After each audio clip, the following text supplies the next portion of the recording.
Welcome back to KASA Travels. Last week we tackled Curaçao, and this week we're hitting the rest of the ABCs. First up, Bonaire. If you're wondering why this shot is so long, it's because the view from the balcony was doing 90% of the heavy lifting for my soul.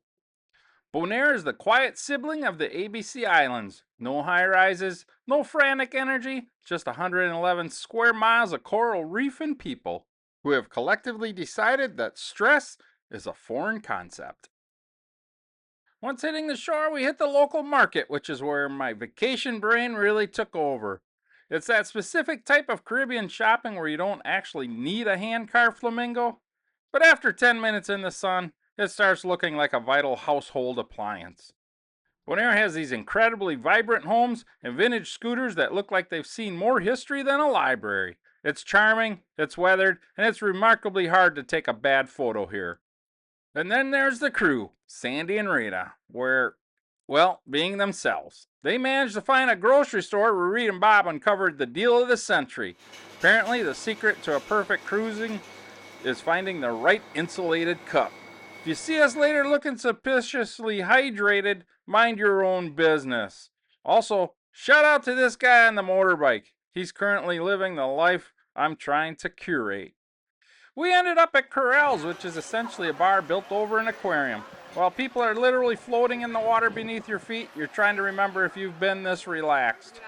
Just a stone's throw away is Fort Oranje.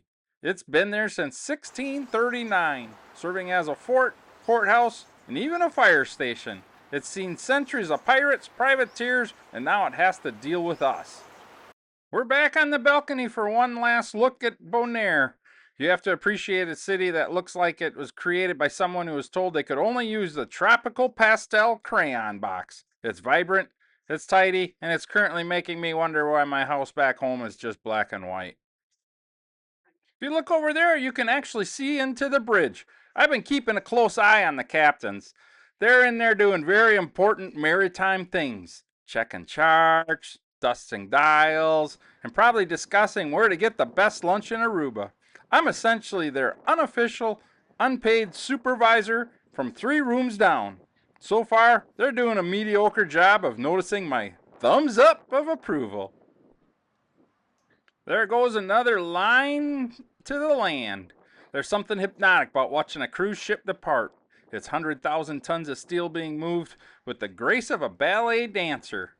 Watching the island shrink away really puts things into perspective. Bonaire was originally settled by the Arawaks, who called it Bonet, or lowland. When the Dutch took over in the 1630s, they weren't interested in the views, they were interested in the salt pans. Those same pans are still visible today, looking like snowfields in the middle of the Caribbean. We're leaving a lot of history behind, but don't worry, we're sailing towards more. Put some distance between us and the dock, let's talk about why this tiny rock is a historical heavyweight. When the Spanish first showed up in 1499, they didn't see a vacation spot. They saw what they called Las Islas de los Gigantes. And I don't speak Chinese very well.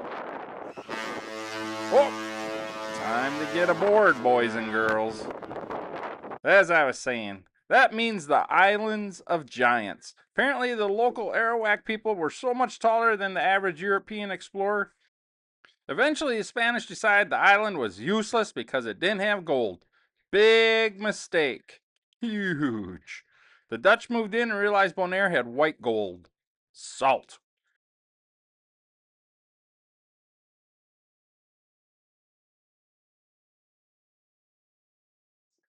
Now, this is why we do this. While the sun puts on its nightly show, let's talk history. People think the Caribbean was always this peaceful, but back in the 17th century, these waters were a chessboard for the Dutch, Spanish, and British. And as the sun dips, imagine the green flash. It's a real optical phenomenon where a green spot or a ray is visible for a second or two. Sailors used to swear it was a sign that you'd never be deceived in matters of love again.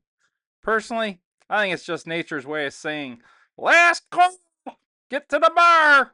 Either way, looking at the horizon, you can see why early explorers thought they might just sail right off the edge of the world.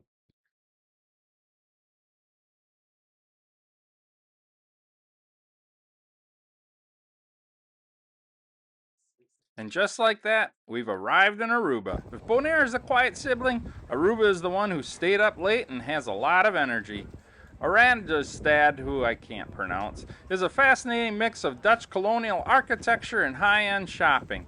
It's the kind of place where you can buy a 17th century history book and a designer handbag on the same block. It's one happy island. And about 50% of that happiness comes from the duty-free prices. In case you were confused about where we are, Aruba has provided approximately 10,000 signs to remind you. I'm pretty sure there's a local law that says you can't leave the island until you've taken at least 3 photos in front of one of these. It's the ultimate tourist litmus test. If you don't have a photo with a giant red heart, did you even go to Aruba? Give me an eye! Eye. Heart! Heart. Aruba! What do you want to say? I heard No. On 3. 1, 2, 3.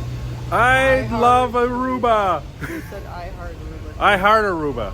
I love Aruba. I love Aruba. We're trying to look like professional travel hosts. See, everyone in Aruba is photogenic. It's either the lighting, the sea air, or the fact that nobody here is thinking about a 9-to-5 job. Close out with the local mascots. These two haven't moved in years, which makes them the most relatable thing I've seen all week. They've got the right idea. Stand still, look pretty, and let tourists take the photos.